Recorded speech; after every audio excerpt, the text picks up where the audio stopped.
I went through the transcript, which covers the sentencing of his former attorney Michael Cohen, Trump's dealings with China and why he doesn't get better press, and plucked out the best lines from the president.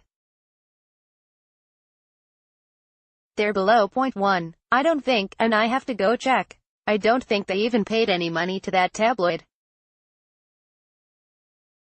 I don't think we've made a payment to that tabloid, also, and away we go, too. These are campaigns. Nobody except for me would be looked at this like, nobody. Well, we don't know of any other presidential campaigns that paid two women alleging affairs with the candidate $280,000 to keep them quiet, constructed an elaborate scheme to ensure no one found out about it, and then, when people did, repeatedly lied about it. So, point 3. Have you ever heard of campaign finance list? Searches memory banks. Number 4. Number 1, they say it's not a campaign finance violation. Number 2, or it's not even under campaign finance. Number 2, if it was, it's not even a violation. Wait. Number 1 and number 2 are the same thing. Right. 5. You know President Obama had a really big one from 10 times more money, much more money, and you know what? He paid a fine. I'm the only one that this happens to. This is a very common refrain from conservatives when it comes to the campaign finance violations related to Trump. Obama did too, they insist. Except, no. The Obama campaign did pay a $375,000 fine to the Federal Election Commission for not disclosing the identity of donors making large contributions in the final 2 weeks of the 2008 race.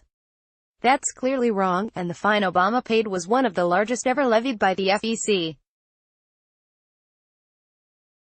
But it's not even close to the same thing as constructing an elaborate mechanism, in coordination with the National Enquirer, to buy the silence of women who are threatening to come forward and tell of affairs they allegedly had with the Republican presidential nominee. Point 6.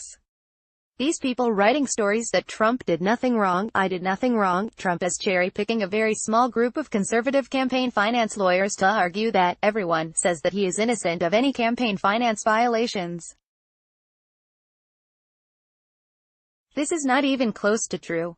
The vast majority of campaign finance experts believe this to be a clear violation of in-kind contribution and donation reporting laws. Point 7. He did very low-level work. Trump's take on Cohen's role within the broader world of Trump, Inc. It is belied by known facts. Not even Trump now disputes that Cohen handled the payoffs of two women who are alleging they had affairs with Trump.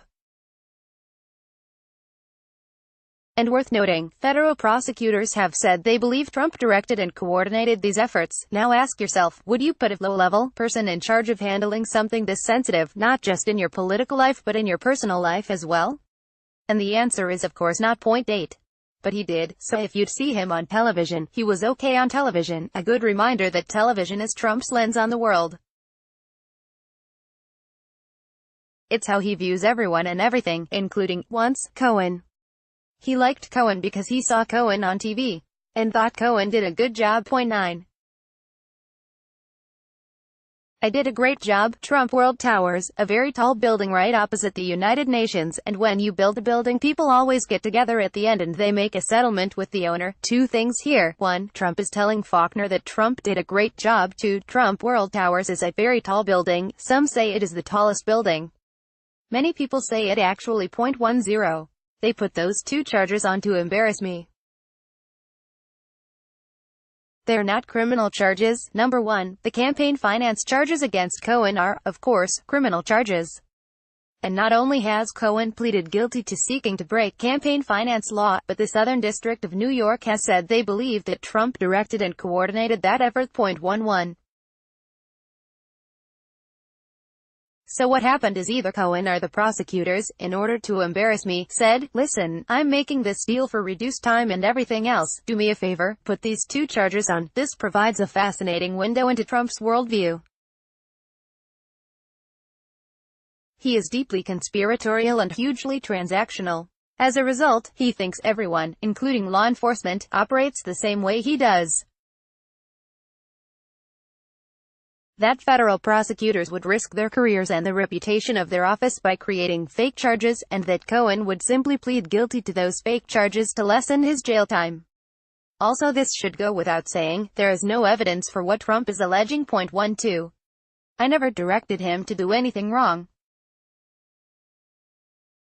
Whatever he did on his own. He's a lawyer. Here's the problem with Trump's attempted ignorance is bliss defense. Federal prosecutors have said they believe he not only knew about the scam to keep the payment hidden but that he directed and coordinated it. 13. Cohen did some bad things in income taxes evasion. I heard about taxi cab. I heard about a lot of things he did. He pleaded guilty to 8 criminal charges, including 2 related to his attempts to mask hush money payments to McDougal and Daniels, which were crimes. Point 14. Now, how many people, when they say, listen, if you embarrass the President of the United States we'll give you a deal, your father-in-law, your wife, we'll cut you a deal, that's all it is. It's a terrible system we have. Again, Trump has zero evidence to back up this claim that there was some sort of massive deal cut by prosecutors and Cohen. He's just suggesting it because he knows his base wants something to cling to so they can say that the whole Cohen plea is rigged and therefore meaningless. Point 15. But they took a general that they said didn't lie and they convinced him he did lie and he made some kind of a deal. And now they're recommending no time. You know why? Because they're embarrassed that they got caught. Okay, so follow this logic. Trump argues that Cohen made things up to embarrass him, and that's why his former fixer only got 3 years in jail. But to explain why the special counsel's office recommended no jail time for retired Gen. Michael Flynn, Trump suggests it's because Flynn was too tough. I mean, the mind boggles. Point 16. I think it's amazing because I'd only get bad news. I'd only get bad stories. You look at the paper, it's all nonsense. It's important to remember that in Trump's lexicon, bad and fake mean the same thing. He operates under the belief that the news is true when it is good for him. Which, obviously, doesn't make sense. Point 17. So when you tell me I'm at 48, like Rasmussen, I was at 50 in Rasmussen. When you tell me I'm at 50%, I say how can I possibly be at 50%? The simple answer is he's not. His average approval is 43.1%, according to Real Clear Politics. Point 18. I have people that I love, and that love me. Frankly, that includes a lot of women. I've got a tremendous percentage of women. Last time, remember, Trump received 41% of the female vote in 2016, according to exit polling. Point 19. I got women that, they're the greatest, and I have tremendous women support, but if you remember the last election I was worried I wouldn't get one woman in the United States to run, and I got tremendous. I mean Hillary wishes she had my numbers. Okay, Hillary Clinton won 54% of the female vote in 2016. Point 20. Look, I've done a good job on the economy, but I've done a very good job in foreign relations. So, economy, good, but foreign relations, very good, got it. 21. Nobody's done what I've done, and what this administration has done in the first 2 years, and we're not even that close to 2 years. Trump says this all the time. It's impossible to quantify what he means by having done the most. But by virtually any measure you choose, Trump's claim is false. Point 22. They're going to open the whole country, that they want to please President Trump. No one, and I mean no one, goes third person like Donald John Trump. Point 23. Well, I don't think there is any pressure. Everyone's doing so well. I mean, there's not a lot of pressure. The President of the United States says that he feels no pressure on the economy because everyone's doing so well. That quote is about the 50th most newsy, odd thing Trump said in this interview, but in any other administration with any other president, that sort of statement would be front page news. Point 24. I mean, I am doing great trade deals. So, to recap, A. Trump on Trump's handling of the economy, good. B. Trump on Trump's foreign policy, very good. C. Trump on Trump's trade deals, great. 25. We have great strength. Nobody's ever done what I've done. Trump specializes in these sorts of claims, totally impossible to prove. Nobody has ever done what he's done in terms of what? Everything. 26. But I will tell